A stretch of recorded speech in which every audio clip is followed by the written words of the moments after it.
माननीय भारत सरकार, यह वीडियो नफरत फैलाने के लिए नहीं है, यह भारत की ऐतिहासिक और नैतिक जिम्मेदारी याद दिलाने के लिए है। मैं एक आम भारतीय नागरिक हूँ। मैं यह बात ना गुस्से में कर रहा हूँ, ना राजनीति के लिए, बल्कि जिम्मेदारी और चेतना के साथ कर रहा हूँ। बांग्लादेश, जिसकी आज़ादी में भारत ने खून, बलिदान और अपने सैनिकों की शहादत दी, आज राजनीतिक अराजकता, हिंसा और अस्थिरता के दौर से गुजर रहा है। यह केवल बांग्लादेश की समस्या नहीं है, यह पूरे क्षेत्र की शांति और स्थिरता से जुड़ा सवाल है।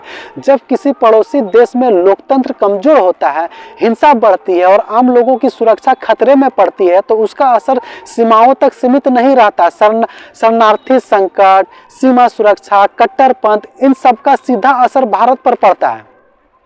मैं यह नहीं कर रहा कि भारत किसी देश पर कब्जा करे, मैं यह भी नहीं कह रहा कि भारत युद्ध करे। मैं सिर्फ यह कह रहा हूं कि भारत को नेतृत्व करना चाहिए, क्योंकि सच यह है कि बांग्लादेश का जन्म भारत के इतिहास, संघर्ष और बलिदान से जुड़ा है।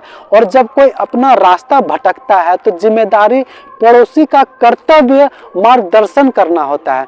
अगर अंतरराष्ट्रीय समुदाय सहमत हो तो भारत को शांति स्थापना, मानवीय सहायता, लोकतांत्रिक प्रक्रिया की बहाली में नेतृत्वकारी भूमिका निभानी चाहिए।